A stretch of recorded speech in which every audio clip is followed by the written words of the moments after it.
A continuación voy a dictar la clase teórica correspondiente a los artrópodos como parásitos y vectores de infecciones parasitarias. Los objetivos de la misma son, en primer lugar, adquirir algunas nociones sobre desarrollo y morfología de los artrópodos de importancia médica. Luego vamos a tratar de reconocer y relacionar las adaptaciones de los artrópodos al parasitismo o a su función como vectores. En tercer lugar, identificar las condiciones ambientales que posibilitan el desarrollo de diversos estadios de los artrópodos vectores y, por último, relacionar las condiciones ambientales con las medidas de control vectorial y las dificultades que ellas plantean. Para lograr esos objetivos vamos a desarrollar el contenido referente a morfología y desarrollo de los artrópodos que tienen importancia médica, los artrópodos parásitos, haciendo énfasis en los aspectos básicos sobre adaptaciones al parasitismo, sobre artrópodos vectores, haciendo énfasis en este caso sobre los aspectos básicos sobre la adaptación que presentan para la transmisión de patógenos y por último las medidas de control vectorial teniendo en cuenta algunas nociones de ecología y etología de insectos aplicables al control vectorial. En primer lugar, tenemos que definir los artrópodos, que son todos aquellos, el mundo más diverso y abundante que hay en la naturaleza, diciendo que en primer lugar son animales con simetría bilateral. Esto recuerdan que tiene que ver con que una mitad es exactamente igual de manera en espejo o especular a la otra mitad. El cuerpo tienen todo su cuerpo recubierto con una cutícula rica en quitina y resilina, que son moléculas, algunas de ellas, en especial la quitina, muy rígida, lo que hace que para moverse los artrópodos tengan separado su cuerpo en segmentos, por eso lleva el nombre, ¿no? El grupo. Estos segmentos se articulan entre sí, ya que la cubierta es extremadamente rígida como una armadura. Algunos tienen resilina y en gran cantidad, lo que les permiten es una proteína muy rica que almacena gran cantidad de energía y les permite, por ejemplo, saltar. Son ovíparos, quiere decir que luego de la fecundación la hembra deposita huevos. Al igual que habíamos visto para los helmintos, en este caso también los artrópodos del huevo hasta desarrollar un adulto pasan por sucesivos cambios. Estos cambios significan el desarrollo de diversos estadios que son inmaduros, que van a llamarse larvas o ninfas. Los artrópodos son de vida libre, la mayoría de ellos claramente, y hay algunos de ellos que son parásitos. Esta diapositiva, que es ciertamente abrumadora, corresponde a la clasificación de los artrópodos. Los artrópodos es el grupo en la naturaleza más numeroso en cuanto a la diversidad y lleva su nombre, este filum, a que todos los representantes de este grupo poseen las patas articuladas entre sí. Por eso se llama artrópodos. Artros, articulación, podos, pies. Es decir, tienen un cuerpo con patas y partes articuladas entre sí.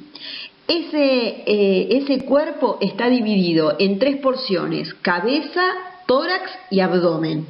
Y todo este cuerpo que tiene cabeza, tórax y abdomen, y los apéndices, es decir, las patas, están recubiertos por un caparazón.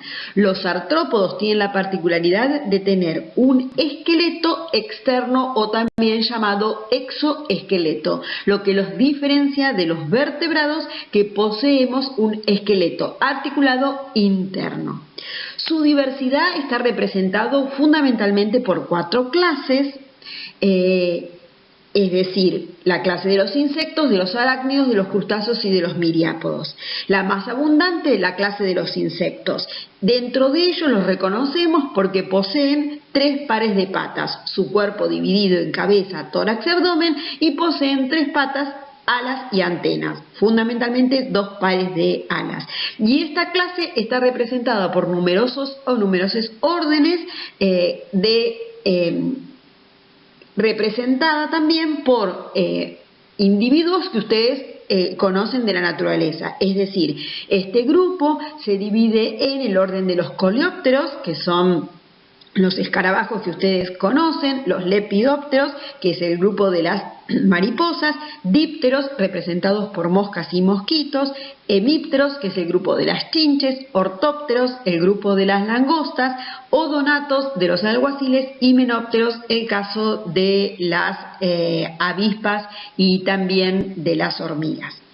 A diferencia de los insectos, el grupo de los arácnidos presentan 4 pares de patas. Su cuerpo está dividido, en este caso, en 2 partes porque la cabeza y el tórax se encuentran fusionando en el llamado cefalotórax. Se distinguen porque no tienen alas y se lo puede identificar claramente porque poseen 4 pares de patas. En esta clase vamos a ver representantes de insectos y de arácnidos. No vamos a ver ni crustáceos ni miriápodos. Representado primero el caso de los crustáceos por cangrejos, por langostinos, etcétera, y los miriápodos conocidos como los 100 pies y los 1000 pies. En esta rama vamos a ver otra vez en esta diapositiva se ve la clase, es un resumen de los grupos que vamos a ver dentro de los artrópodos, en donde vamos a poder distinguir qué individuos de los artrópodos estudiamos en medicina. Por ejemplo, cuando vemos el grupo de los arácnidos, vamos a estudiar el orden Acarina, que está representado por ácaros y por garrapatas.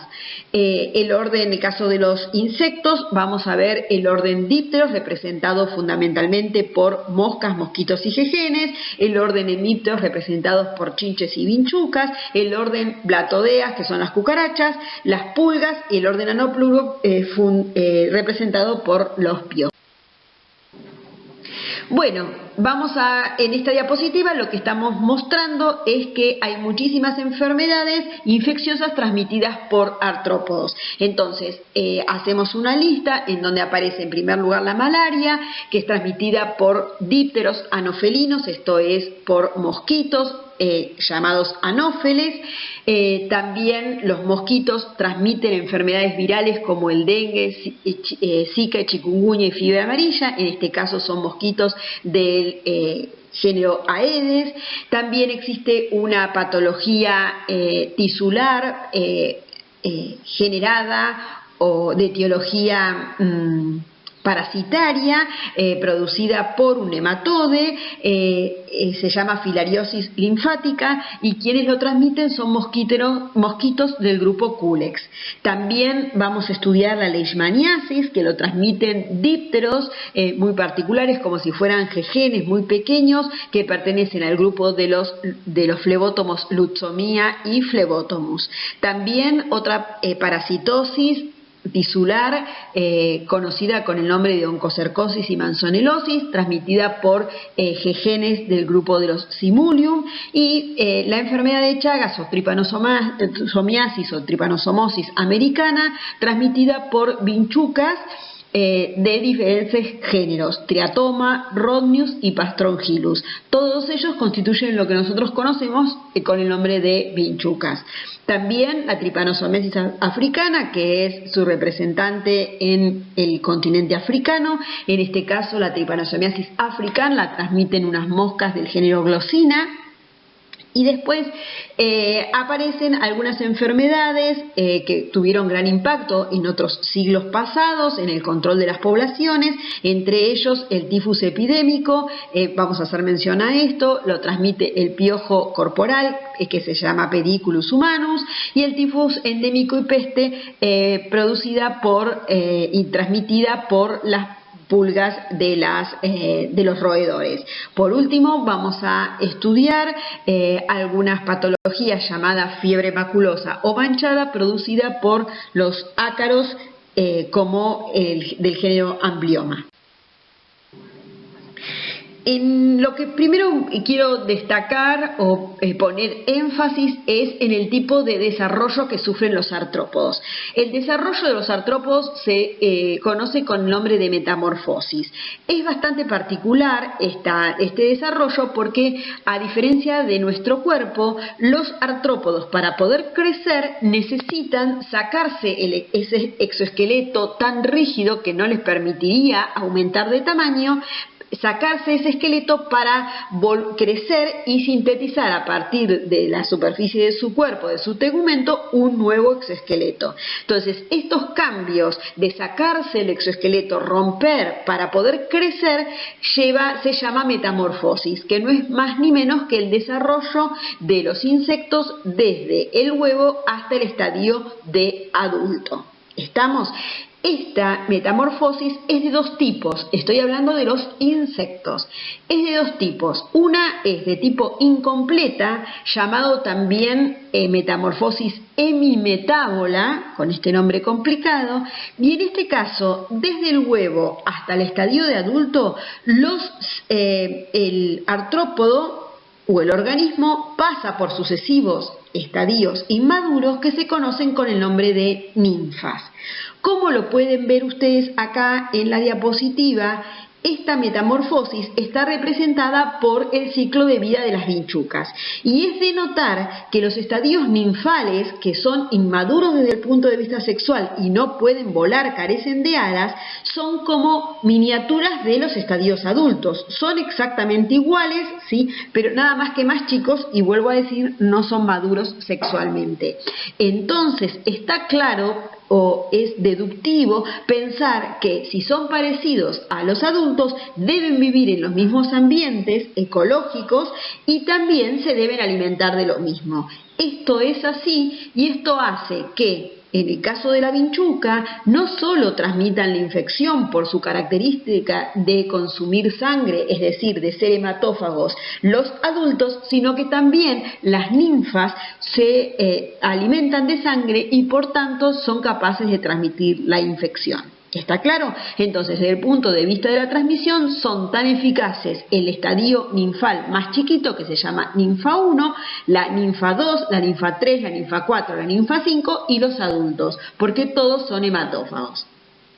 Ahora bien, como se encuentran en el mismo lugar, ¿sí? Porque el cuerpo es exactamente lo mismo y requieren el mismo tipo de alimentación, es de esperar que en los mismos ambientes donde se localizan los estadios adultos también estén las ninfas. Entonces, desde el punto de vista de la medicina, del control de estos insectos vectores para eliminarlos y de esta manera cortar el ciclo de la transmisión, una medida de control como puede ser la fumigación va a ser eficaz no solo contra los adultos, sino también contra los estadios ninfales. Entonces, que un insecto sea hemimetábolo significa que las medidas de control van a ser suficientes para eliminar todos los estadios evolutivos de este artrópodo.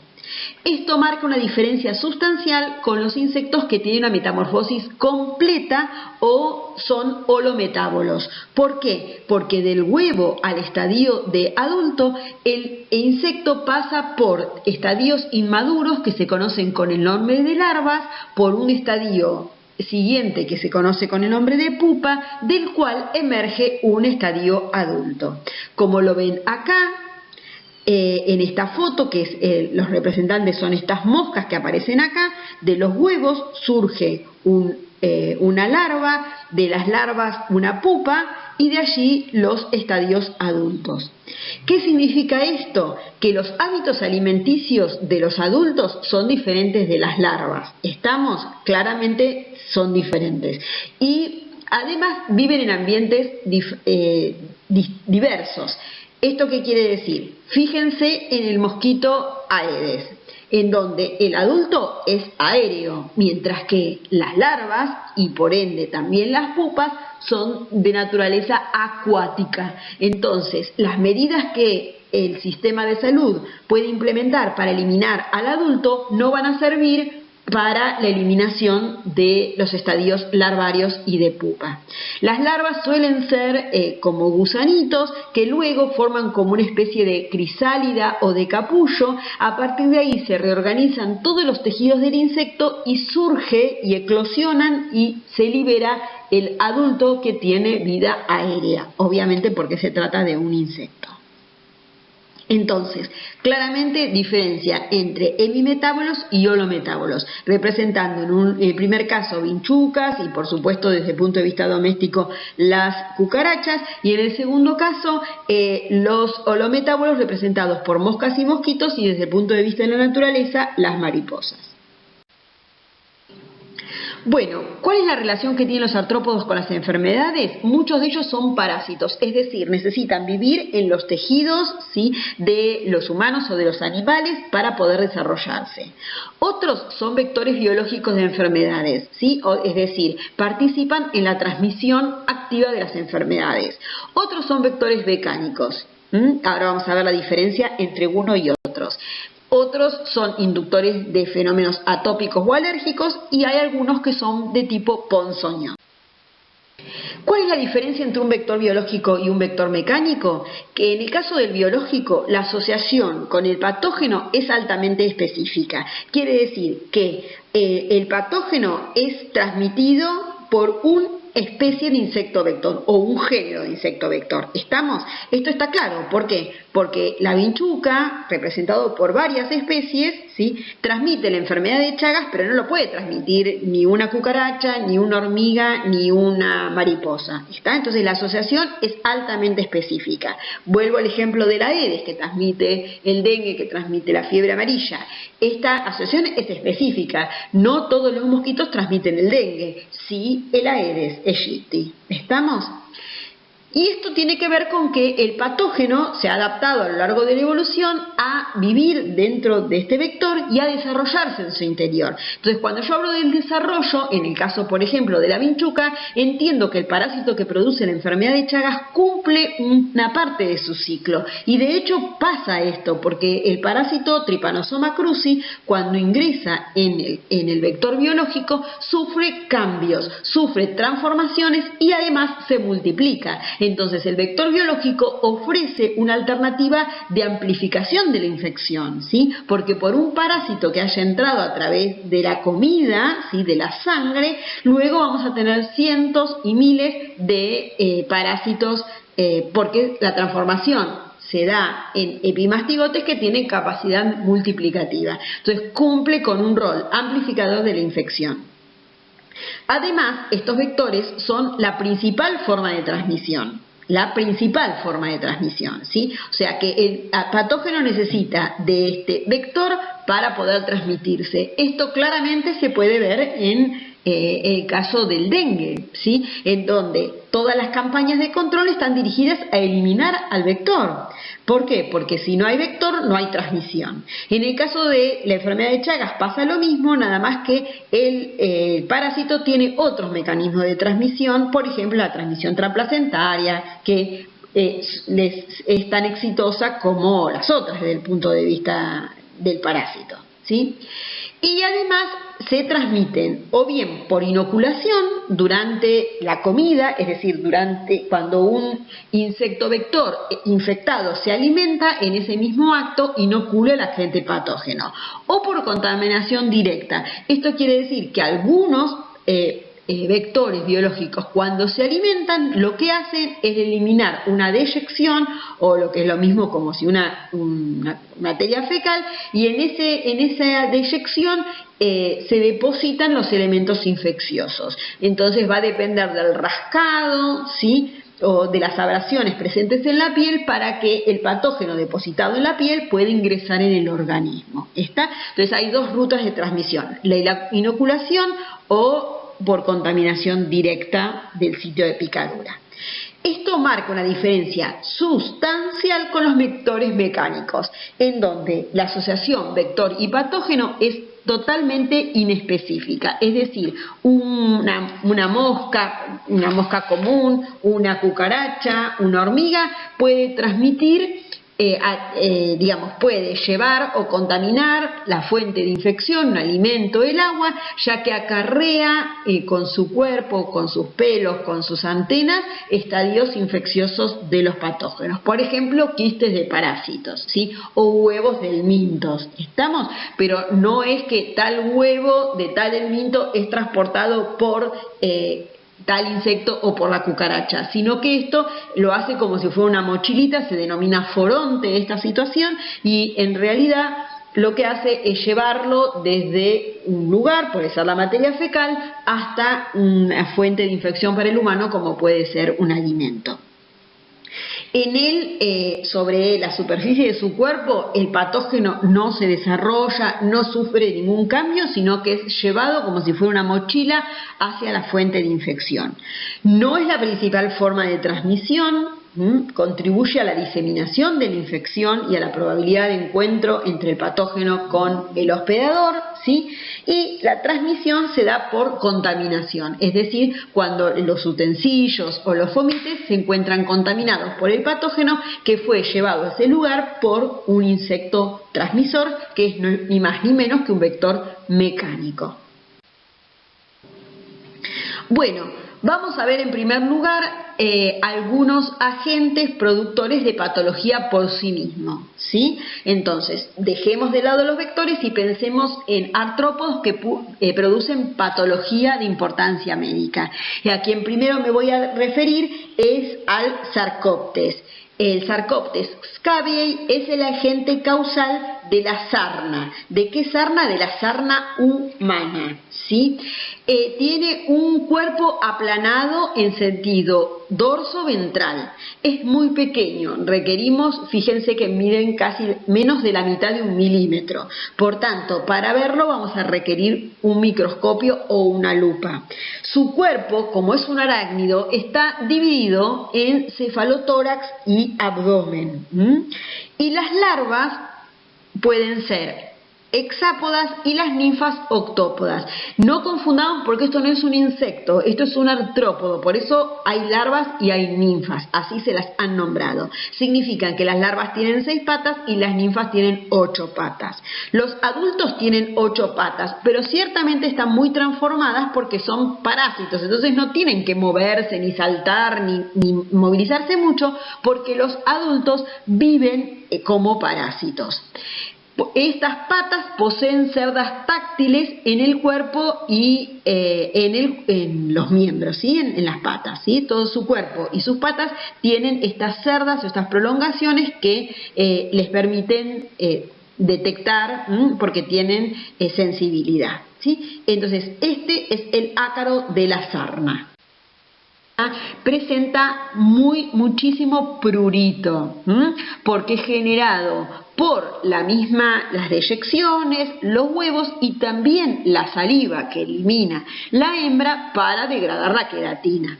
Entonces, esta es la acción patógena de Sarcoptes, es a través de la hembra que deposita, como decía, los huevos en las galerías. De estos huevos emerge una larva que van a la superficie de la piel, se transforma en ninfa octópoda, quienes después, estas ninfas, se transforman o se diferencian adultos, machos y hembras.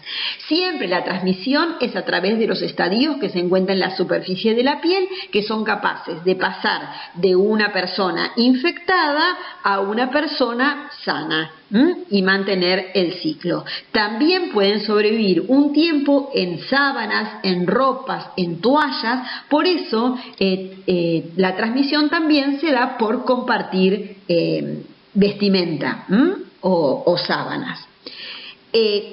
¿Cuál es la zona más afectada por estos túneles? La zona más afectada fundamentalmente son los pliegues interdigitales de las manos y también las muñecas. Allí es donde se ve con facilidad estas galerías que cambian, ¿sí? El aspecto de la piel. Como les conté, también son capaces de generar reacciones de hipersensibilidad de tipo 1. Entonces vamos a ver que existe un amplio prurito y también algún tipo de reacción alérgica, no solo en las zonas afectadas, sino también en los codos, en la cintura, en las axilas, en el abdomen, en la espalda, ¿sí? En los pliegues interglúteos, en las rodillas. Todas estas son zonas donde el paciente va a sufrir hipersensibilidad y prurito. La complicación de esta patología tiene que ver con que el rascado puede producir una lesión y todas estas lesiones se pueden sobreinfectar con bacterias, haciendo más complicado el cuadro clínico. El tratamiento, entonces, como el ciclo dura 10 a 15 días, significa un tratamiento farmacológico, ¿sí?, que debe ser repetido a los 10 o 15 días, porque el tratamiento no actúa sobre los huevos, sino sobre las ninfas, las larvas y los adultos. Por tanto, se debe volver a reanudar el tratamiento a los 10 días o 15 días, esperando que los estadios que estaban dentro del huevo hayan emergido y entonces atacarlos. Por supuesto que también deben ser desinfectadas la ropa, lavadas y desinfectadas la ropa, ¿sí?, y también las sábanas, las cuales se recomienda, por ejemplo, se dice guardarlas en una bolsa negra en un freezer porque no toleran bajas temperaturas, o si no, lavarlas y luego con agua caliente y luego plancharlas con la plancha bien caliente para, si existe algún huevo o algún estadio que sigue viable, matarlos con el calor. ¿Estamos? Entonces, esta es la patología producida por el ácaro que produce la sarna. Este es el ácaro que produce la sarna humana. Existen otros ácaros que producen sarna en los animales, que pueden producir infección en los humanos, no de esta cuantía, porque el humano se comporta como un huésped paraténico, en el cual el parásito, en este caso el artrópodo, no puede continuar su ciclo de desarrollo porque no es el huésped habitual, pero suele dar una reacción alérgica. Algunos pacientes que tienen rosácea también se encuentran parasitados con Demodex folliculorum, lo que ha hecho que algunos autores han relacionado a este parásito con el desarrollo de rosácea. Sin duda, la rosácea es una patología dermatológica que es multivariada, pero en muchos pacientes se encontraron altos niveles de infestación por Demodex, y el tratamiento contra el Demodex ha mejorado la clínica de esta patología. Bueno, sigamos con los artrópodos, que del grupo de los arácnidos. Dejamos de lado los ácaros y pasemos a hablar de las garrapatas, que también forman grupo de los artrópodos. Las garrapatas tienen también un cuerpo aplanado dorsoventralmente, ya son más grandes, como lo ven ustedes, las reconocen, y está dividido su cuerpo en un ñatosoma y un abdomen, ¿sí? El famoso ñatosoma es el que porta el capítulo o esta parte anterior, que es la que la garrapata introduce dentro de la piel de la dermis para alimentarse, para poder alcanzar vasos sanguíneos y poder tomar sangre. Tiene 4 pares de patas, como les contaba, es un arácnido, por tanto tiene 4 pares de patas, y el aparato bucal está adaptado o para chupar o para morder. Bueno, y son importantes las garrapatas porque son transmisoras de enfermedades. Transmisoras de enfermedades fundamentalmente zoonóticas, entre ellos transmiten una bacteria que se llama Rickettsia, que ustedes la deben haber visto en bacteriología. Las Rickettsias son bacterias gram negativas, que son parásitas, ¿sí?, que viven dentro de las células, no tienen posibilidad de vivir fuera de las células, producen enfermedades de todo tipo, fundamentalmente algunas son más benignas, otras son enfermedades graves. Las Rickettsias entonces son transmitidas, algunas de ellas por estas garrapatas. Son enfermedades zoonóticas que tienen focos endémicos, algunos enzóticos, quiere decir que son transmitidos solo entre los animales y eventualmente a los humanos, y producen brotes esporádicos. Por lo general, el humano, salvo un caso de una Rickettsia en particular, son enfermedades zoonóticas en el que el hombre es un huésped accidental, salvo el tifus, la producida por la riqueza que produce el tifus epidémico, transmitida por los piojos, no por las garrapatas. El cuadro clínico, por lo general, sigue esta línea de desarrollo. Produce las riquezas un cuadro febril. En muchos casos ese cuadro febril es acompañado por un exantema de diferente característica, este exantema o manifestación cutánea o eruptiva, y en algunos casos este exantema y cuadro febril evoluciona a cuadros sistémicos graves. Como les decía, existen garrapatas que transmiten la infección por una mordedura. En algunos casos lo hace el adulto, en otros casos lo transmiten también los estadios inmaduros de las garrapatas, ¿sí? Y la incubación de estas enfermedades, que en particular ahora les voy a contar sobre las fiebres manchadas, es de aproximadamente 7 días. La fiebre manchada es producida por una riquezia que se llama Rickettsia rickettsii, y la garrapata que la transmite es de la especie Amblyoma cayennense. ¿Estamos? Esta enfermedad, que es una enfermedad grave, aparece con el famoso tríada de fiebre, cefalea y exantema. Este exantema, que lleva, este cuadro lleva 7 días desde el momento de la picadura de la garrapata, es un exantema que tiene características particulares porque forma petequias, ¿sí? Esta riquezia, les conté que era parásito intracelular, y el problema de esta Rickettsia rickettsii es que parasita las células endoteliales. Entonces se imaginarán que el cuadro que se origina por esta bacteria está relacionado con una vasculitis. Entonces es una enfermedad de curso grave en donde aparece una vasculitis, y como pueden ver puede tener un curso mortal, este es un caso descrito en el 2006 de un niño de Jujuy, ya que como pueden ver en este mapa que yo agregué de la República Argentina, Amblyoma cayennense tiene esta distribución tanto en el NEA como en el NOA. Esta riquezia tiene la capacidad de producir una necrosis cutánea, ¿sí? Y por la producción es en un 4% de los casos, y se da por daño de la riquezia en la microcirculación de la piel. También puede haber manifestaciones sistémicas que llevan a focos neurológicos, signos focales, hipoacusia, y si no media tratamiento, esta enfermedad produce la muerte en 8 a 15 días.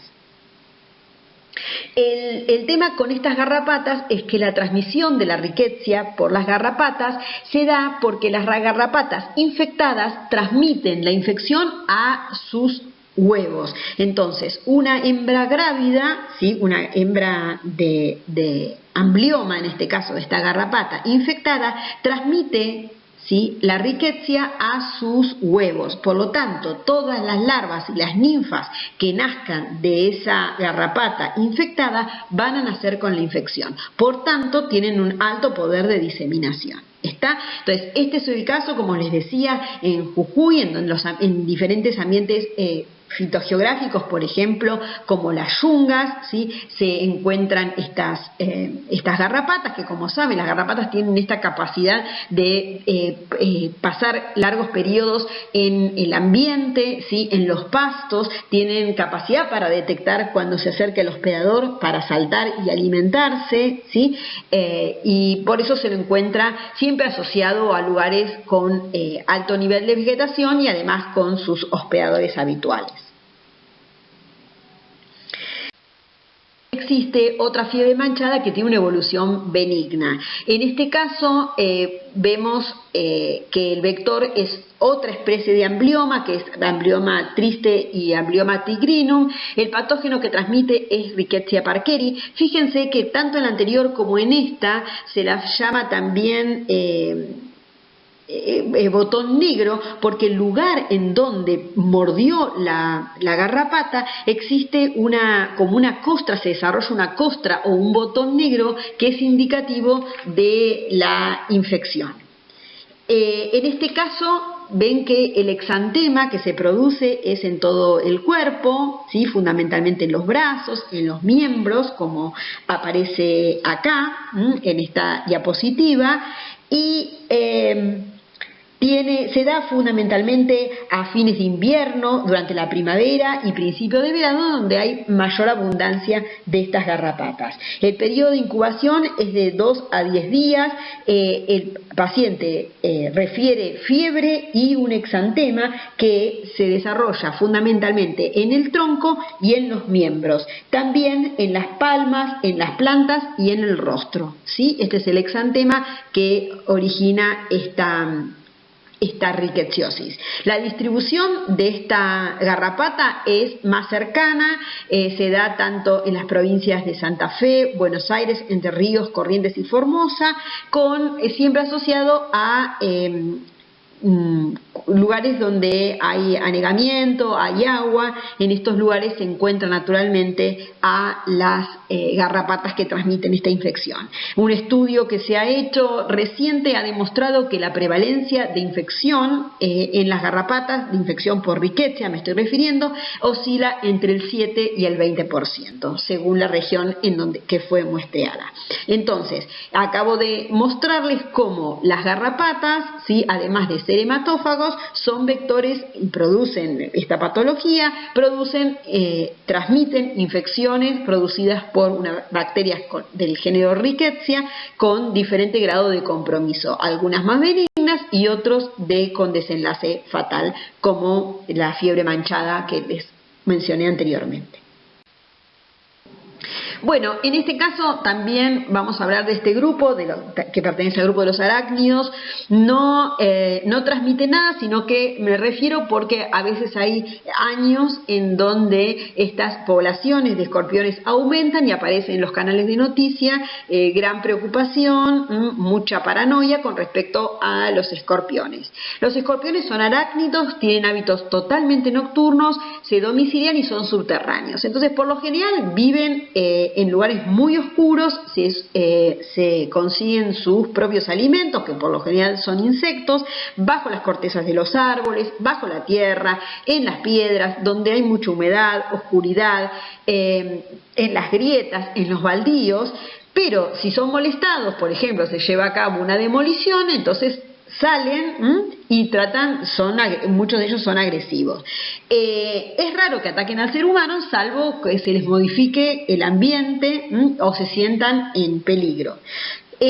La picadura de un escorpión se llama escorpionismo y aumentan durante los meses de verano y decaen en el invierno por un tema de actividad del mismo artrópodo. Existen 2 especies en la Argentina más conocidas. Una de ellas no es venenosa, que es el Botrurus bonaeriensis, que tiene la particularidad de ser un escorpión oscuro, como lo ven acá, que tiene las pinzas anteriores son muy cortas y son gruesas y tienen en el extremo final o posterior del cuerpo un aguijón que es único, ¿sí? Es de color marrón oscuro. Esto lo diferencia sustancialmente con el que sí es venenoso, que tiene un color muchísimo más claro, tiene 3 líneas oscuras en el dorso y tiene las pinzas largas, anteriores, estas pinzas que ven acá, muy largas y delgadas. Y en el extremo posterior, el aguijón que se le ve en el extremo posterior es bífido, ¿sí? Es doble, se le ven como 2 espinas.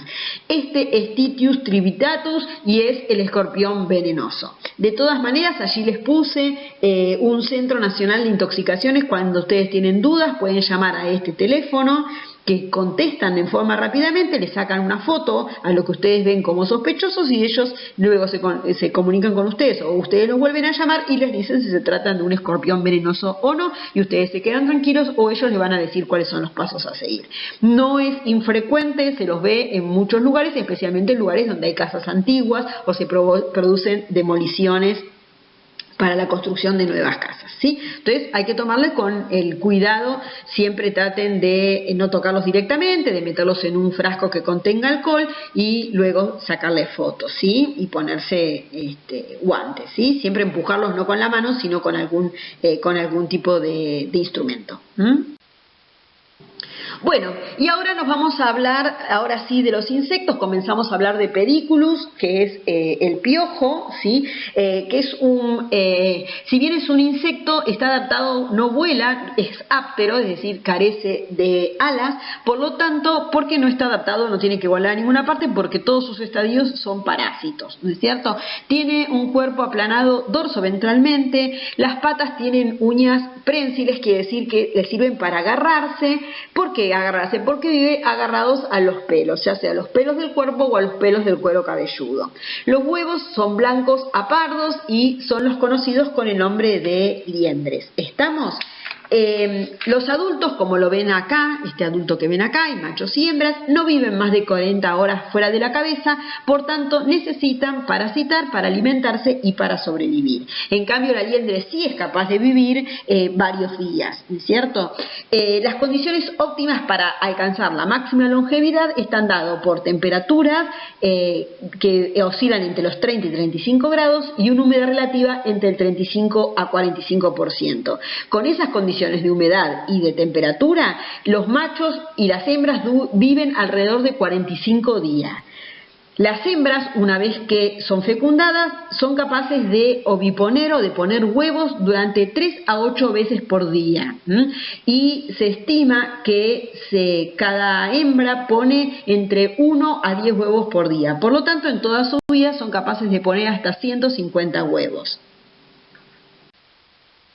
Bueno, acá vemos cómo es el desarrollo, acá vemos representados los huevos, ¿sí? Los estadios ninfales y los estadios adultos, ¿sí? Recuerden que, como ven acá, y ustedes esto seguro que lo vieron, esto es un insecto hemimetábolo porque del huevo emerge una ninfa que va creciendo hasta desarrollar 3 estadios, hasta desarrollar el adulto. Y esto es claro porque cuando uno ve un nene con un pequeño con piojos, ve que tiene piojos de diferentes tamaños, porque los más grandes son los adultos y los otros son estadios ninfales. Todos ellos viven prendidos al cabello o al pelo del cuerpo, ¿sí? Los huevos son adheridos al pelo durante la oviposición porque la hembra del aparato genital saca una sustancia que es cementante, entonces quedan pegados a la piel. Rápidamente tiene que salir porque si no ella queda también atrapada en la sustancia cementante. Entonces los depositan bien cercanos a la base y entonces uno puede determinar si un chico tiene muchos piojos de hace mucho tiempo porque si ve los liendres lejanos del cuero cabelludo quiere decir que es un huevo que se puso hace mucho tiempo, entonces hace bastante tiempo, entonces quiere decir que hace mucho tiempo que está parasitado, ¿sí?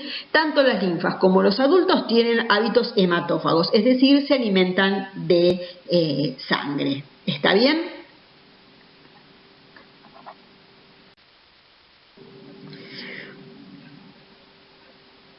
Bueno, si bien es una patología muy común y requiere su tratamiento, ¿sí? Como base medida higiénica el uso de peine fino, digamos como una medida, así como le lavamos la cabeza a los chicos o le lavamos las manos y le cortamos las uñas, tendría que ser incorporado también pasarle el peine fino porque ayuda a arrastrar en forma mecánica las ninfas y los adultos, ¿sí? Y en muchos casos también las liendres. Los productos actuales también son capaces son mucho más efectivos porque los matan haciendo como una cubierta oleosa alrededor, ¿sí? Los atrapa y entonces impide su desarrollo. Como siempre, muchas veces, según el tipo de tratamiento, hay que repetirlo para poder cubrir los eventuales estadios que vivan dentro de los huevos y que no hayan actuado con el producto pediculicida. Esto depende del producto que se usa, ¿sí? Pero nosotros hicimos mención fundamentalmente a Pediculus, pero a Pediculus humanos, que es de variedad capitis, que es el que encontramos en la cabeza adherido al cuero cabelludo. Sin embargo, existe un Pediculus que es el Pediculus humano variedad corporis, que es el que está adherido a los pelos del cuerpo, ¿sí? Este piojo tiene menor distribución que en otras épocas, como por ejemplo en medioevo, y solamente se limita o se da en personas que viven en situación de calle. El Pediculus humano variedad corporis transmite el tifus exantemático epidémico. Esto significa que es un vector biológico. No así el Periculus humano capitis, que es el que vemos en los chicos, no transmite ningún tipo de enfermedad. Sí el de variedad corporis, que es el que está adherido al pelo del cuerpo. En este caso, como les decía, transmite otra enfermedad producida por rickettsia, que es el tifus exantemático epidémico. Las bacterias se multiplican, estas rickettsias, en el tubo digestivo del Periculus humanum corporis, y con las deyecciones, en vez de no lo inocula, sino que los elimina con las deyecciones, elimina la rickettsia, que ingresan por las escoriaciones en la piel o pueden también ingresar por vía inhalatoria. Es una enfermedad, en este caso, que ha producido gran mortandad. Se dice que en este caso han ingresado a través de los conquistadores en nuestro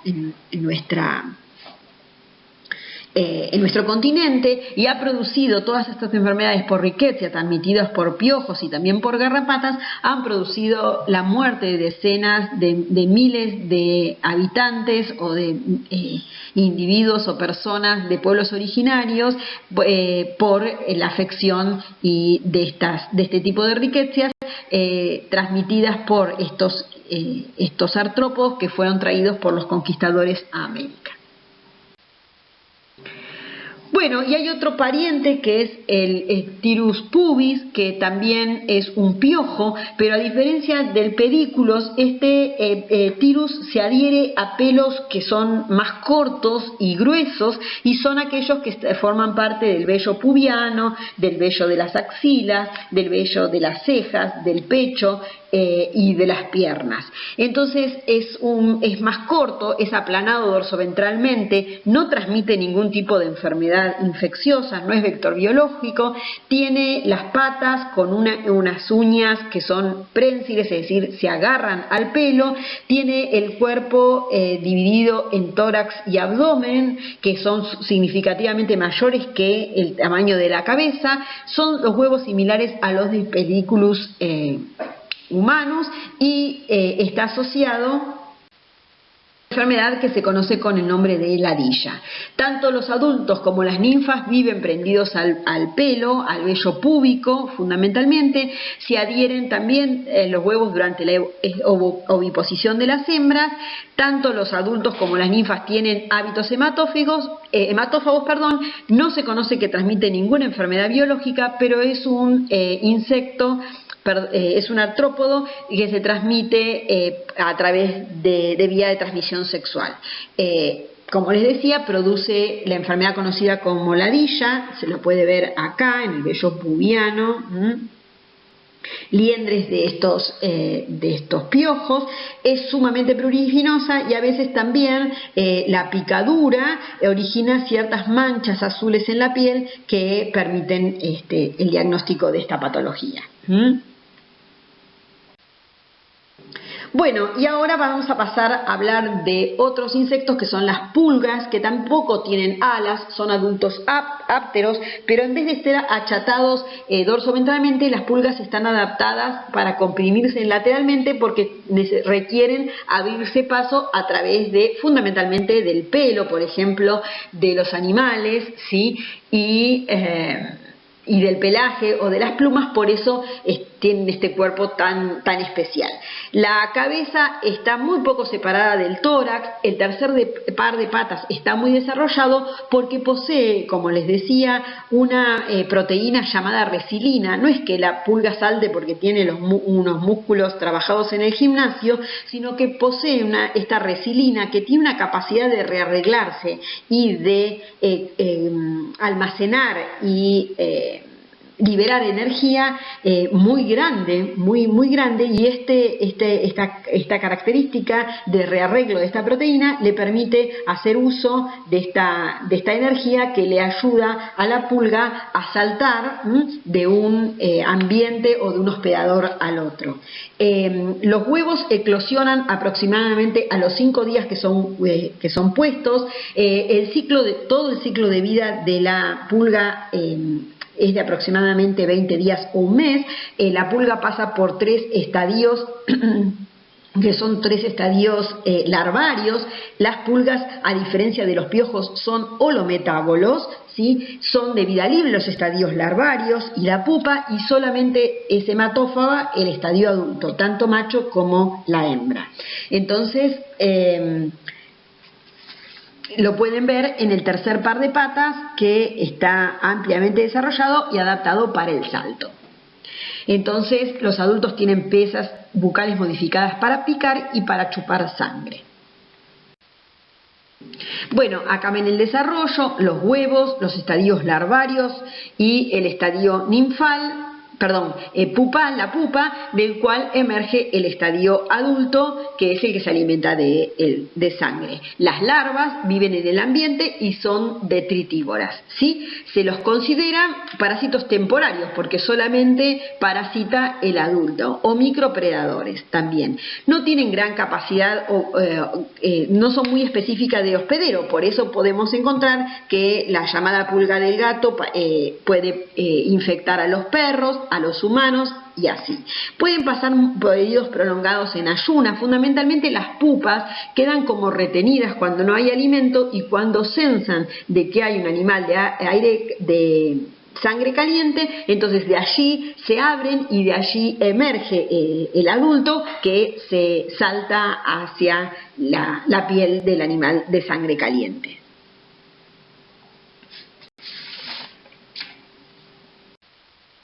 Antes de seguir con esto, me toca decirles que una vez que la pulga infecta a las personas pueden tener manifestaciones cutáneas que se llaman bubones, por eso la enfermedad se llama peste bubónica, pero también pueden alcanzar entonces el pulmón y dar una forma de la enfermedad que se llama peste neumónica. En esta situación las bacterias se encuentran en el pulmón y son eliminadas a través de microgotas. Por tanto, en esta situación existe transmisión de la peste entre los humanos. El resto de las formas, la encargada de transmisión es la pulga. ¿Queda claro? Entonces, la pulga transmite la infección de las ratas a los humanos y de los humanos a los humanos. Pero si la enfermedad tiene un compromiso de tipo neumónico, es decir, que afecta a los pulmones, puede haber transmisión interhumana, porque a través de las microgotas existe transmisión de esta enfermedad. Sigue habiendo peste en lugares muy localizados del planeta y también en nuestro continente. Sigue habiendo casos de peste bubónica. Bueno, y ahora me toca hablarles de otra pulga que se llama Tunga penetrans, también conocida con el nombre de piqué, migua, billodopé, que también, como vemos, tiene el desarrollo de su ciclo de vida, se lleva a cabo en el medio ambiente, y solo la hembra es la encargada de es parásita, ¿no? Entonces la hembra ingresa, como lo vemos en esta diapositiva, cuando las extremidades de las personas o de los animales se ven expuestas, ¿sí? Esta mete su extremo anterior y comienza a expandir su cuerpo unas como 80 veces más del tamaño original. Entonces se infla y entonces de esta manera expone su aparato genital al macho, el cual la fecunda, y este abdomen completamente hinchado se carga de huevos.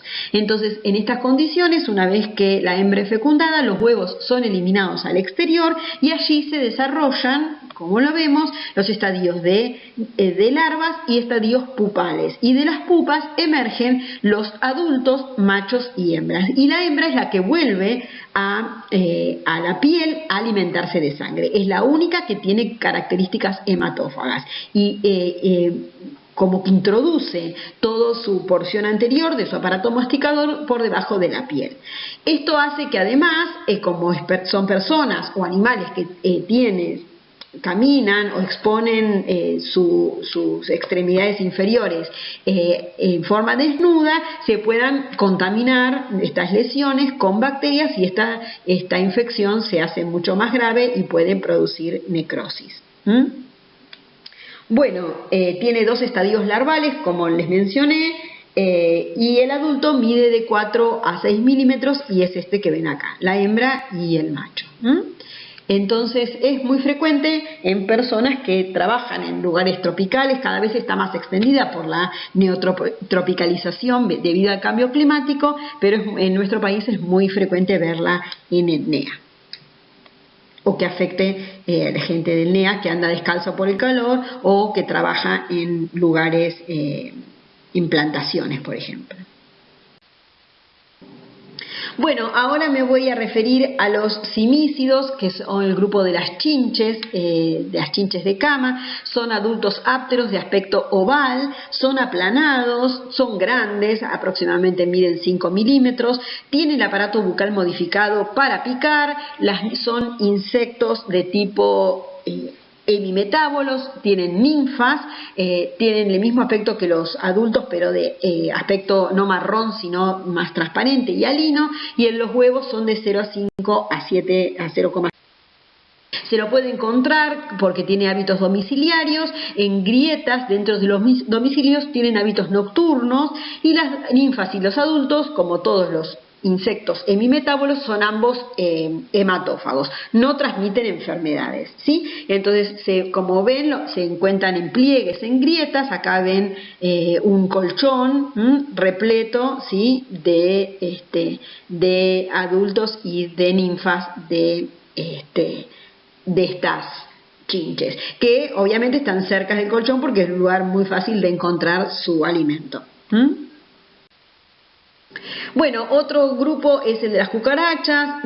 Aquellos no transmitían ningún tipo de enfermedad, las cucarachas tampoco transmiten enfermedades, son hemimetábolos, los adultos son aplanados, la cutícula es de color amarillento, tiene 2 pares de alas, tienen antenas muy desarrolladas, y las ninfas tienen la misma morfología que los adultos. No les voy a explicar lo que es una cucaracha porque imagino que todos habrán visto alguna vez algún ensayo. Son hemimetábolos, la hembra deposita los huevos en una especie en una ooteca, que es como una capsulita de aspecto ovoide. Uno, si entra en un lugar que tiene muchas cucarachas, las ve, que son marroncitas, ¿sí?, como unas cápsulas, la ven acá, estas capsulitas, y de allí emerge el primer estadio ninfal y todos los estadios ninfales hasta llegar al estadio adulto. Son detritívoros, se alimentan de materia orgánica, también de material muerto o de material vivo. Digamos que no son muy exquisitas a la hora de elegir su comida. Son de hábitos generalmente nocturnos, y uno las puede ver muchísimo más activas en horas de la noche. Las moscas son adultos alados, como también lo conocen. La cabeza está totalmente separada del tórax. Las piezas bucales están adaptadas para chupar o para lamer, y en algunos casos para succionar. Son aquellas moscas que están adaptadas a transmitir enfermedades. Sus ojos son de gran tamaño con respecto a la cabeza, y tiene el cuerpo cubierto con muchos pelitos, como lo pueden ver acá, con muchos pelos que se denominan sedas sensoriales. Las moscas son insectos que se pueden alimentar de sangre, que se puede alimentar de tejidos vivos o de tejidos muertos. Esto va a depender de la característica de la especie de esta mosca. La oviposición y el desarrollo ocurren en lugares donde hay mucha materia orgánica, y los únicos que tienen hábitos aéreos son los adultos. Las larvas suelen desarrollarse en los tejidos del hospedero. Entonces me voy a referir exclusivamente a las larvas que producen patología. Esa patología producida por larvas de mosca se conoce con el nombre de miasis. Entonces se dan por especies de larvas que son aéreas, pero que depositan sus huevos en la piel de los tejidos. Algunas de ellas lo que hacen es depositar los huevos sobre, por ejemplo, un mosquito. Entonces, cuando el mosquito va a picar y lleva en los pelos de su cuerpo los huevos de estas moscas, cuando va a picar, el huevo eclosiona y sale la larva que se mete en el sitio de picadura del mosquito. ¿Estamos? Y entonces comienza su desarrollo.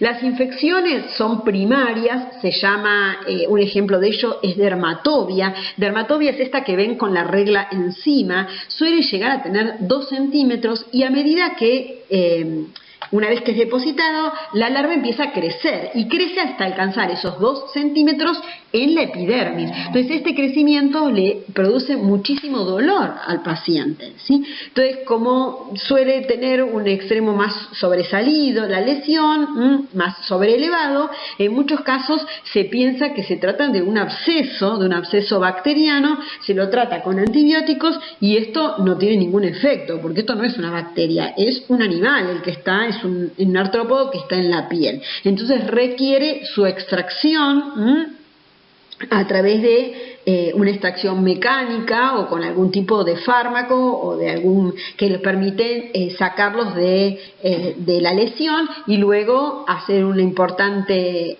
debridado, digamos, para que no se infecte secundariamente con bacterias de la piel, ¿sí? Entonces son, vuelvo a decir, muy dolorosas.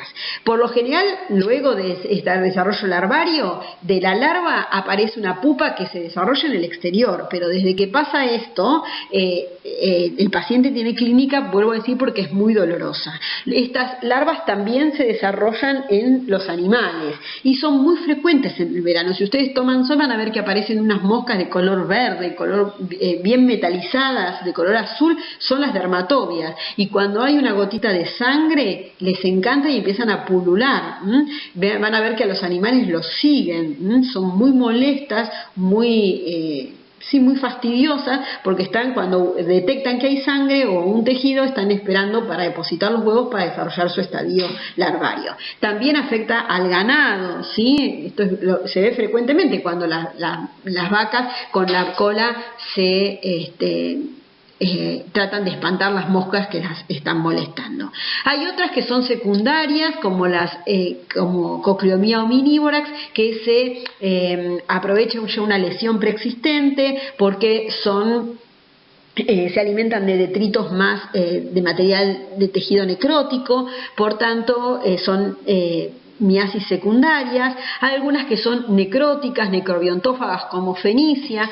Todo esto de las moscas se usa mucho para medicina forense, ¿no es cierto? Porque pueden determinar el tiempo de evolución de un cadáver a partir de este tipo de fauna, ¿no?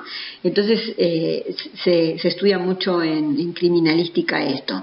Hay algunas que son accidentales, cuando hay gente en condición de calle que se las puede tragar y pueden dar algún tipo de patología. Bueno, lo que quiero decir es que sea un tejido normal, un tejido vivo, un tejido muerto, existe la posibilidad de desarrollo una larva de mosca que puede producir mucho malestar y mucho dolor. No son específicas de un huésped determinado, sino que pueden infectar no solo al hombre, sino también a los animales. Bueno, las moscas domésticas y cucarachas también actúan como vectores mecánicos. Ya hace un rato, cuando les di la definición de vector mecánico, me refería a ellas, porque tienen una gran capacidad de dispersión de estos microorganismos o de elementos parasitarios, transportan los microorganismos o algunas estructuras de mintos en su superficie externa, huevos de mintos, por ejemplo, pero son vectores mecánicos porque, vuelvo a decir, los microorganismos no se desarrollan en el vector, solamente son transportados a partir de su superficie externa, que, como ven, está cubierta de pelos. No solo su cuerpo, sino también sus piezas bucales, como lo pueden ver en la foto. Vamos a hablar de otros dípteros, como son los mosquitos, que bien conocemos que se tratan de insectos de tipo holometábolos, que tienen un adulto que es alado, de hábitos aéreos, comprimidos lateralmente, y la hembra tiene unas piezas bucales modificadas para poder chupar sangre, para picar y para poder succionar sangre. Todos los estadios larvarios tienen forma de gusanito, con adaptaciones para vivir en el agua. También las pupas. Entonces, como caracteriza a los insectos holometábolos, el adulto vive en un ambiente, tiene un tipo de alimentación, en cambio las larvas y las pupas suelen vivir en otros ambientes con otro tipo de alimentación. En el caso de los mosquitos, las larvas y las pupas son acuáticas. En el caso de los mosquitos sabemos que las especies muchas de ellas están domiciliadas o existen silvestres que viven en climas tropicales a templados en ecosistemas, tanto rurales como urbanos. De acuerdo a qué especie de mosquito hablemos, hay algunos que están más urbanizadas, adaptadas a vivir en el ámbito humano y otras que son de naturaleza más silvestre. Si quieren para esto, imagínense los mosquitos que transmiten la fiebre amarilla en el ámbito silvestre, ¿sí? Que producen las famosas epizootias de la fiebre amarilla en los animales, en monos, etcétera, que viven en ambientes naturales. Los adultos tienen una gran capacidad de vuelo, muchísima, ya lo sabemos, y la hembra es hematófaga, es la encargada de la transmisión de las enfermedades. Cuando depositan sus huevos lo hacen en un ámbito acuático o en la interfase entre el aire y el agua, y tanto la larva como la pupa desarrollan en el agua. Entonces ven, acá la hembra que tiene la panza llena o el abdomen lleno de sangre porque es hematófaga, y acá vemos un paquete de huevitos, ¿sí? Que son depositados en el agua y flotan, y de acuerdo a cómo flotan también se puede determinar la especie de mosquito que estemos hablando. Y acá vemos una larva y una pupa de un mosquito, también por la forma de esta larva y el ángulo que adquieren para tomar aire, ¿sí? El aire lo captan a partir de la porción posterior, que se llaman espiráculos. A partir de allí toman el oxígeno del aire y lo distribuyen al resto de su cuerpo. Igual no lo dije, lo hacían las larvas que producen miasis, que el extremo posterior lo tienen enfocado o dirigido hacia el exterior porque es desde allí donde absorben el oxígeno del aire. Y también por estos espiráculos, por el tamaño o la forma de los espiráculos, se puede determinar qué especie de larva de mosca era que producía miasis. En este caso no solo los espiráculos, sino también la disposición, el ángulo que desarrollan las larvas en el agua también permite determinar de qué especie de mosquito estamos hablando. Bueno, en nuestro caso vamos a hablar del Anopheles, que es el vector biológico del Plasmodium, que es un parásito que, como recuerdan, infecta los glóbulos rojos. Existen 4, hoy en día se podría hablar de 5 especies que producen la malaria humana, y en este caso el mosquito, como dijimos, es el huésped definitivo, porque la fecundación se produce dentro del cuerpo del mosquito. Recuerden que cuando se alimenta, la hembra de Anopheles adquiere durante esa comida los gametocitos que se encontraban en la sangre del humano y son ingeridos con la sangre. Allí en el interior del mosquito se diferencian a gametas y se fusionan, formándose una cigota. Este paso es clave para decir que el mosquito Anopheles es huésped definitivo de esta parasitosis. La cigota, una vez formada, penetra en la mucosa estomacal, en el tubo digestivo, y forma un ooquiste. Y en ese interior de este ooquiste o oquineto, porque se moviliza, se desarrollan los esporozoitos que van a romper esta estructura y van a ir por toda la cavidad del cuerpo y penetrar en las glándulas salivales. De esta manera, el mosquito Anopheles hembra, con esporozoitos en sus glándulas salivales, está listo para picar e infectar a una persona susceptible. Los esporozoitos son liberados al hemocele, que es el líquido que baña la cavidad del cuerpo de los mosquitos, y se acumulan en las glándulas salivales. Entonces ven que el número de parásitos, a partir de que las gametas, ¿sí? Se encuentran en el mosquito, ¿sí? Toma aproximadamente entre 18 y 25 días para estar listos para infectar. También los mosquitos transmiten enfermedades virales. Como saben, el Aedes aegypti es el vector biológico del dengue, zika, chikungunya y de la fiebre amarilla urbana. El virus infecta el intestino medio de estos mosquitos, que tienen la particularidad de tener estas famosas manchas blancas y negras que lo hacen tan característico al Aedes aegypti. Lo van a ver mucho más en micro 2, ¿sí? Lo hace tan conspicuo y son fáciles de ver en nuestro jardín. Cuando vemos un mosquito, que vamos a ver que es como atigrado, grado nos damos cuenta que es Aedes aegypti, infecta el intestino medio y luego de 8, una semana, un poquito más, 10 días, el virus llega a las glándulas salivales. Y entonces el virus puede transmitir el virus a las personas al picarlas que llegan con fines exploratorios o alimentarios, ¿no? Lo exploran y luego lo pican y de esta manera inyecta el virus, cualquiera de estos virus que acabo de mencionar. ¿Dónde viven? Necesitan agua quieta y sombra para depositar sus huevos. Por eso los cacharros, ¿sí?, o cualquier tipo de depósitos que tenga el agua quieta, son buenos lugares para que el mosquito Aedes deposite sus huevos, que cuando el agua los toca, por lo general es en las paredes, por ejemplo, de un cacharro, de un florero. Cuando el agua sube, por ejemplo, porque uno pone más agua o porque llueve, entonces, por ejemplo, piensen en un neumático, cuando el agua sube, el huevo explota y libera el estadio larvario que va a vivir en el agua. No se cría ni en los ríos que tienen agua con movimiento, ni en los lagos, ni en las piletas donde el agua se mueve o hay mucho sol, porque les decía que tiene hábitos bastante sombríos. Bueno, como saben, las medidas de control fundamental son el descacharrado. La fumigación no es muy efectiva para el Aedes, al menos, ¿sí? No es muy sensible por el lugar que ocupa, por donde se esconde, y por tanto es necesario no dejar lugar para que las hembras depositen sus huevos, y si en el caso de que los haya depositado, eliminarlos, ¿sí?, con un buen lavado del material, pero por lo general se evita el juntado de cacharros en donde caiga agua de lluvia y que la hembra pueda depositar sus huevos.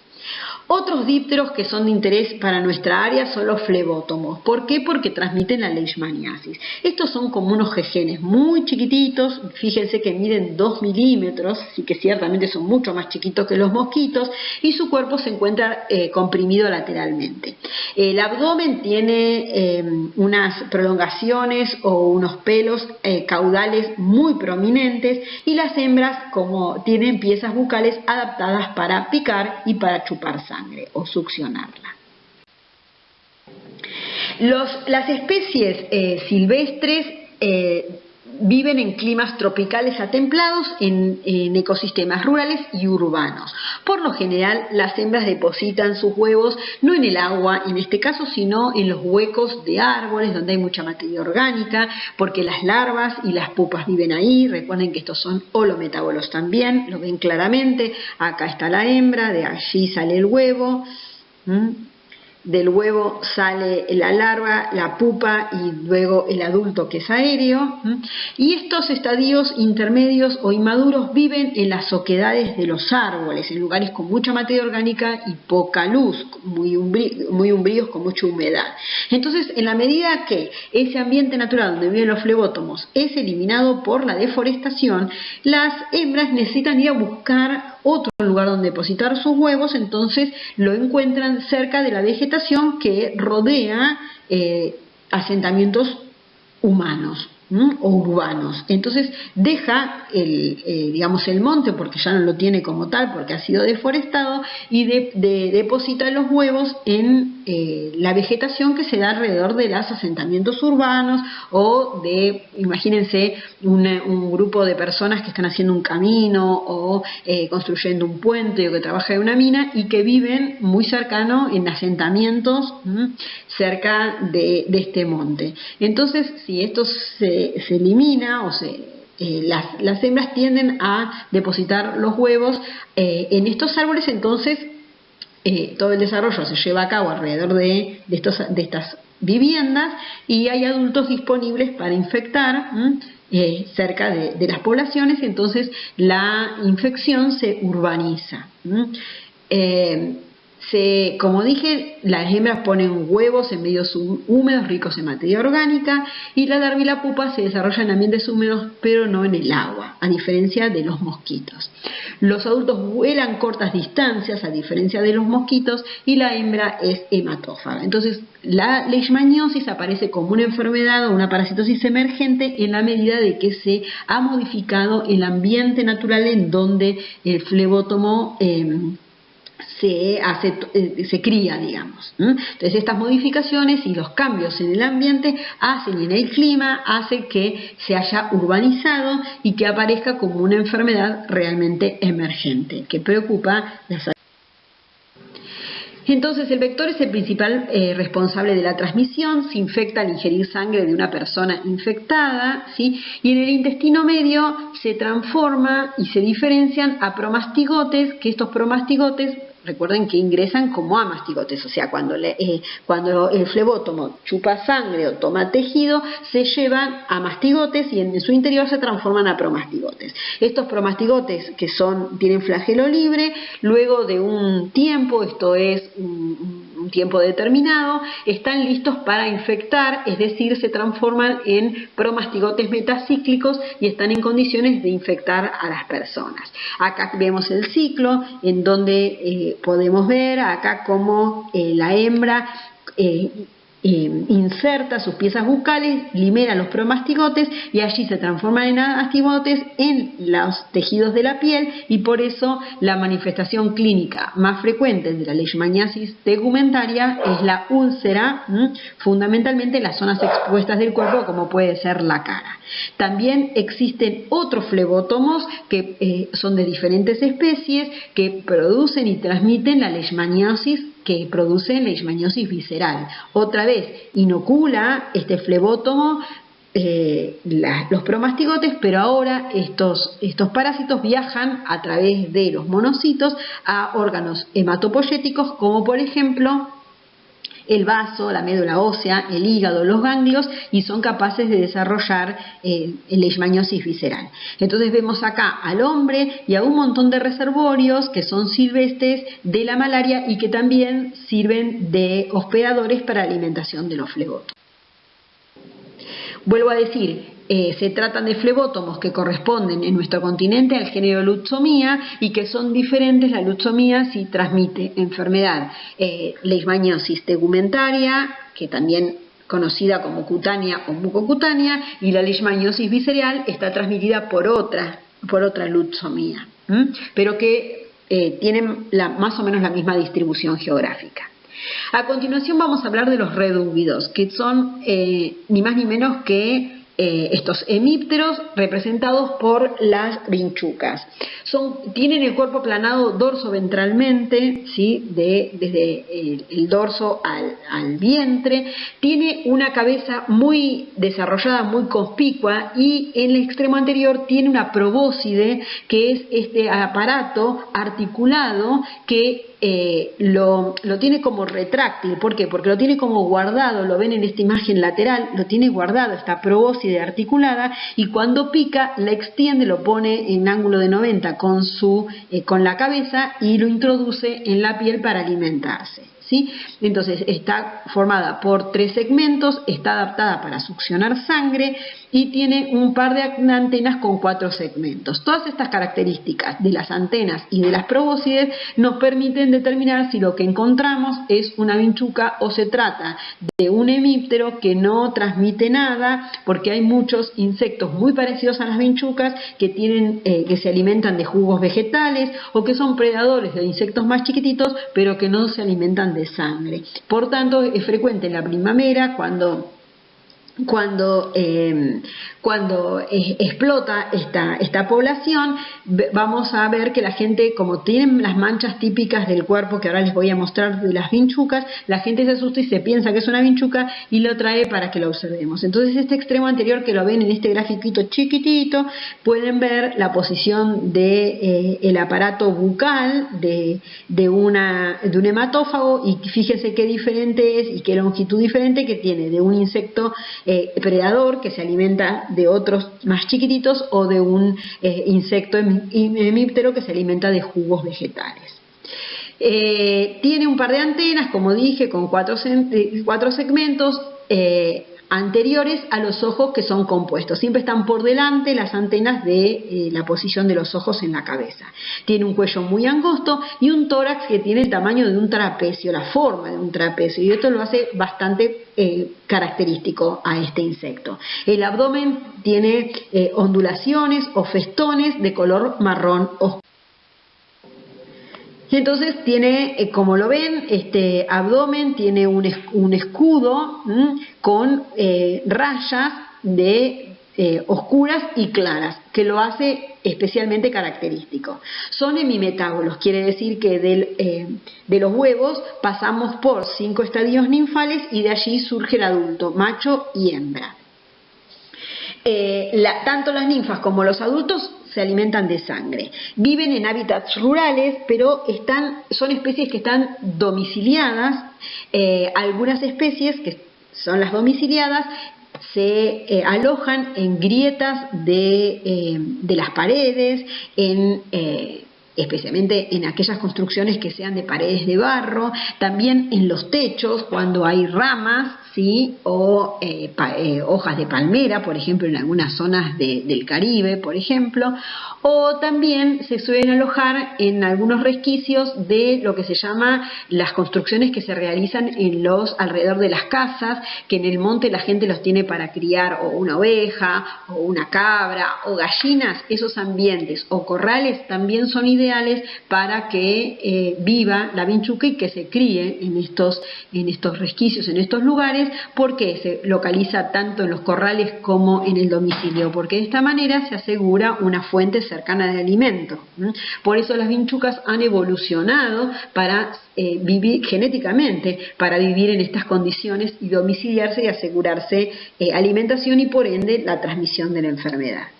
Vive, como les decía, no vuela demasiado, tiene hábitos bastante nocturnos, sale a la noche con mayor actividad, que es el momento que encuentran a los hospedadores de los cuales se va a alimentar más relajados y que le ofrecen menos resistencia porque están dormidos, ¿sí? Transmiten la enfermedad de Chagas producida por Trypanosoma cruzi a resto de los mamíferos, incluimos al hombre. No hay transmisión transovárica, como les conté en el caso de las garrapatas y de la rickettsia.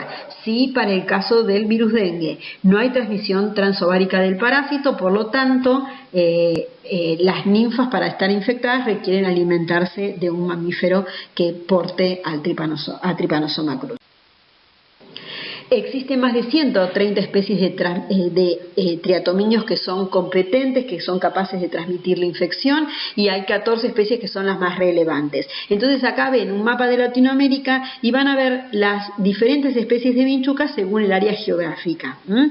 Por ejemplo, en nuestro país el más importante es Triatoma infestans, que es la especie de vinchuca que transmite la enfermedad de Chagas en nuestro país. Y fíjense, por ejemplo, en Perú o en Ecuador, ven que Triatoma dimidiata es la especie más, en rojo es la más preponderante, ¿no? En el norte, en Colombia, en Venezuela es Rhodnius, y en algunas partes de Brasil es Triatoma brasiliensis, y en otras partes es Pastrongyllus, ¿sí? Entonces hay muchas especies, algunas con hábitos más domiciliados y otras con hábitos más silvestres, encargadas de mantener la transmisión en el monte entre los animales silvestres.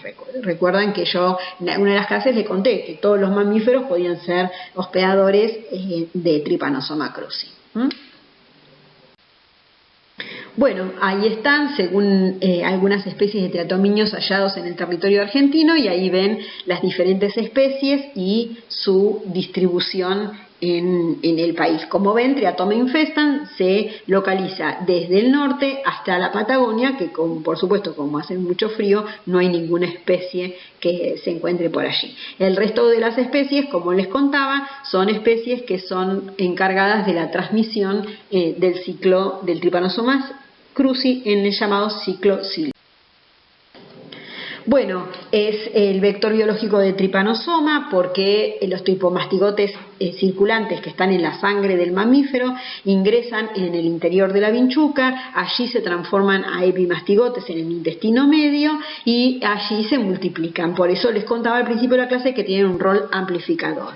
Se diferencian luego estos epimastigotes en la porción distal o en lo que se llama ampolla rectal, la porción del recto más final del tubo digestivo de la vinchuca, a tripomastigotes metacíclicos, y en esta situación están en condiciones de infectar a esta vinchuca, y cuando se alimenta de la sangre de un hospedador mamífero en forma refleja, deposita sus excretas o sus deyecciones sobre la piel, y la mucosa.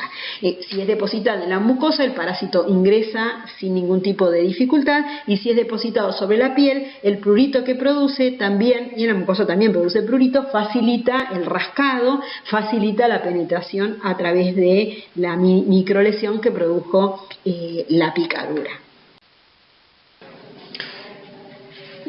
Los principios de control vectorial de los artrópodos requieren conocer profundamente la biología del vector. Es decir, para instaurar medidas de control es necesario conocer si se trata de un insecto, por ejemplo, hemimetábolo o holometábolo, para entender que la medida sea eficaz para el control de la transmisión. Es importante censar antes y después de la intervención para controlar, para conocer si ha sido eficaz la medida de control.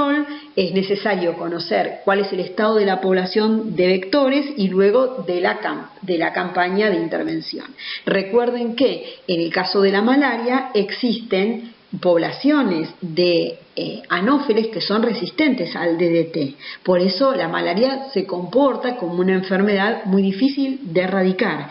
Por un lado, porque el parásito ha desarrollado con la evolución poblaciones que son susceptibles a la cloroquina, que es el antiparasitario que se usa por excelencia para el tratamiento de la malaria, y a veces esta distribución geográfica en el mundo de poblaciones de Plasmodium o de parásitos farmacoresistentes se solapa con la existencia en esos lugares de mosquitos que son anófeles, que son resistentes al DDT. Por tanto, es difícil el control de la enfermedad, porque no se puede en forma sencilla erradicar al mosquito o controlar al mosquito transmisor, y tampoco tratar a los pacientes con fármacos comunes porque han desarrollado resistencia a los fármacos antimaláricos. Estas medidas de control se basan en métodos físicos, químicos y biológicos. Y por supuesto que requiere recursos e intervenciones del Estado. Entonces el Estado tiene que diseñar campañas y después diseñar campañas de ataque al vector y luego campañas de monitoreo del control para ver, como les decía, si ha habido cambios en la población de los vectores, o han desarrollado resistencia o han reinvadido, o ver qué pasa para poder tener una idea de cuál es la evolución de la parasitosis. Los recursos y la intervención deben ser sostenidos en el tiempo. Esto tiene que ver con que el ataque es la primera medida, pero después hay que controlarlo para ver qué ha pasado con esto. Y esto requiere la participación de agentes sanitarios y lamentablemente requiere dinero, porque como sabemos en nuestro país es un país muy grande y requiere recursos económicos para el traslado a regiones distantes endémicas en donde se aplique la fumigación. También requerimos capacitar a esa gente para llevar a cabo estas medidas, y también no solo los agentes sanitarios, sino también comprometer y adherir a la población a los métodos implementados, es decir, que ellos participen, que se den cuenta que no es algo natural tener vinchucas en la casa y que puedan intervenir sobre ellas. Y entonces es claro que se requiere de la acción coordinada de las autoridades con la población. Entonces acá vemos los principales métodos de censado, en donde mostramos una foto, las grietas se ven claramente donde hay vinchucas. Entonces existen unos métodos de censado que se llaman cajas María, que son cajas que están separadas en su interior, que funcionan como lugares que las atraen, porque como les decía, a las vinchucas les encanta meterse en resquicios, en hendiduras, en grietas, y entonces usan estas cajas que se pueden poner en cualquier lugar de la casa para meterse cuando hay demasiada luz. Entonces el hallazgo de vinchucas o deyecciones de las vinchucas nos indica que un lugar que ha sido fumigado ha vuelto a ser reinvadido por poblaciones de vinchucas. Después será cuestión, o a veces también se pueden ver, esto que ven acá blanco son las mudas, ¿sí? Cuando la vinchuca de las ninfas van creciendo, van dejando su exoesqueleto viejo y lo dejan en cualquier lugar, y pueden ser también en estas cajas. Entonces esto indica que hay nueva población de vinchucas y será menester entonces estudiar si se encuentran no infectadas para ver el riesgo de transmisión en esa. Bueno, entonces estos son métodos físicos y también se pueden reducir hábitats para que no existan estos lugares, estos insectos. Y fíjense que acá vemos unos tules que son ciertamente eficaces, lo más eficaz hasta ahora, ya que no hay vacuna para el control de la malaria, es que la población duerma debajo de estos tules que suelen estar impregnados en insecticida para impedir que exista transmisión de estos insectos, ¿sí? Entonces no solo en este caso muestran a un bebé porque es la población, los niños, la población más afectada por la malaria que produce mayor mortalidad. Entonces, hablo como método físico, el uso de barreras, por supuesto también de mosquiteros que impidan la entrada de insectos al domicilio, ¿sí? En muchos casos también se habla, ahora vamos a hablar de químicos, que sí significa la fumigación. Entonces acá usamos insecticidas y repelentes de uso personal, que por supuesto tienen que ser renovados permanentemente. También, no dije desde el punto de vista físico, pero también el uso de ropas que protejan cuando uno va a zonas endémicas, ¿sí? Usar calzados cerrados, camisas y pantalones largos, camisas de manga larga para protegernos de las picaduras, ¿sí? En este caso, desde el punto de vista químico, hablamos de la impregnación. Ven cómo estas mujeres están impregnando los tules, ¿sí? Sumergiendo los tules en insecticidas para luego secarlos y usarlos durante la noche. Esto ha demostrado ser sumamente eficaz, o por lo menos mucho más eficaz que otras intervenciones, ¿sí? Como les decía, los mosquitos han desarrollado resistencia a los insecticidas, pero a veces, aunque lo que hacen es ahuyentarlos, cuando se impregnan la superficie de las casas, lo que hacen es ahuyentarlos y de esta manera, si bien no los matamos, impedimos que tengan contacto con la población humana. Acá vemos medidas de fumigación, esto es para el caso de las vinchucas, y o aspersión, en este caso es la superficie, en el interior, en el exterior de las casas, como se la fumiga, y en el interior lo que se hace es usar una especie de potes que largan como un humo, se abren los cajones, se abren todos los roperos, las cajas, para que pueda llegar el insecticida, que sale como un pote, se llama pote fumígero porque sale como una especie de humo insecticida que saca, es irritante, las atrae a las vinchucas, las saca y de esta manera podemos, entonces la mayoría las mata, podemos ver si esa casa está o no infestada. Esta fumigación debe ser mantenida y sostenida en el tiempo, como les decía hace un ratito. Entonces, en este caso vamos a hablar de los principios de control vectorial, que son métodos biológicos, es decir, ninguna intervención de tipo química como vimos antes, sino a través de uso del conocimiento no solo del ciclo biológico del insecto, sino también de la relación que tiene con sus predadores, por ejemplo, ¿no? En la naturaleza. Y entonces fíjense que lo que se usa es, por ejemplo, la siembra de unos peces que se llaman gambusia, que son peces que se alimentan en forma bastante selectiva de las larvas de los mosquitos. Entonces de esta manera se actuarían directamente eliminando la población de estos mosquitos. Por supuesto que los resultados no son los mismos que utilizar un químico que modifica y provoca tantas alteraciones en el ambiente, porque los químicos no solo alteran y matan a los mosquitos, a las larvas, a los adultos, sino que también al resto de los insectos aéreos que se encuentran en el ambiente y por lo tanto afectan la biodiversidad. Otros métodos que son, digamos, toxigénicos es el uso de toxinas de algunas bacterias que recuerden que son esporuladas, como es el género Bacillus, que tiene esporas. Estas esporas se las siembra en cuerpos de agua donde viven o donde se crían estos insectos, estos anófeles. Entonces este bacillus, esta espora, una vez que llega al cuerpo de agua, emerge, brota y genera una toxina que una vez que es incorporada por por la larva, se mueren.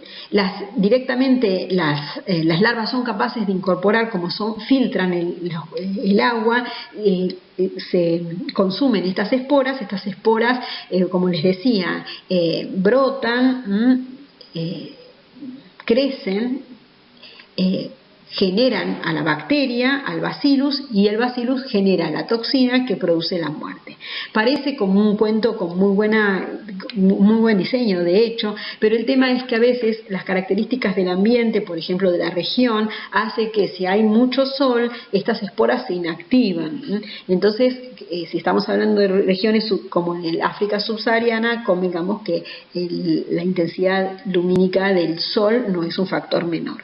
Por otro lado, de acuerdo a la cantidad de materia orgánica que haya, las esporas pueden ir hacia el fondo del cuerpo de agua y podemos encontrar que no hay encuentro casual entre las larvas de los mosquitos que están cerca de la superficie para tomar el oxígeno del ambiente y las esporas que están en el fondo del cuerpo de agua. Como les decía, es inactivada muchas veces por la luz ultravioleta del sol, entonces su implementación requiere alguna puesta a punto y es muy variable de acuerdo al ambiente en donde se la testee. Estas toxinas de Bacillus, que es Bacillus thuringiensis, no solo se usa para anófeles, sino también se lo ha usado para Aedes, y están también, tengo entendido, a la venta. Entonces vemos el empleo de un medio biológico como es una bacteria, como es el Bacillus thuringiensis, que no produce ningún tipo de impacto en la salud humana, pero que el bacillus es capaz de generar una toxina que por sus efectos tóxicos y necróticos puede destruir a las larvas de mosquitos y de esta manera impedir que se desarrollen adultos, que son los que transmiten la infección. Y por último hablamos de la modificación genética. Esto es o bien la esterilización o la mutación letal.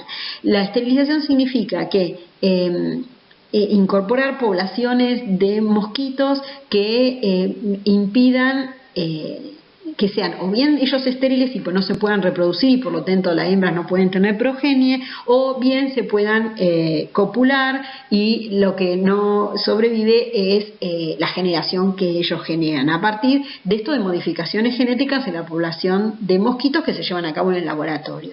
Por supuesto es una herramienta de doble filo, las modificaciones genéticas, ya estamos viendo, por ejemplo con el virus corona, lo que ha surgido, ¿no? Entonces siempre son armas de muy doble filo, muy peligrosas y que siempre obviamente muestran cierta resistencia porque las condiciones en donde se las prueban son condiciones muy controladas del laboratorio y en la naturaleza ciertamente dependen de millones de factores más, de millones de variables más, con lo que lo hace una herramienta prometedora, pero con ciertos cuidados y con ciertas prescripciones.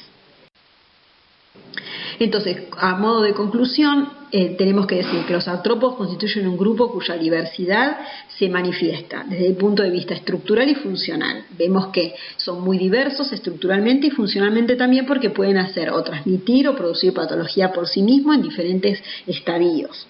Estas manifestaciones les confiere capacidad para actuar como parásitos, es decir, como agentes productores de patología, como vectores biológicos o como transportadores mecánicos.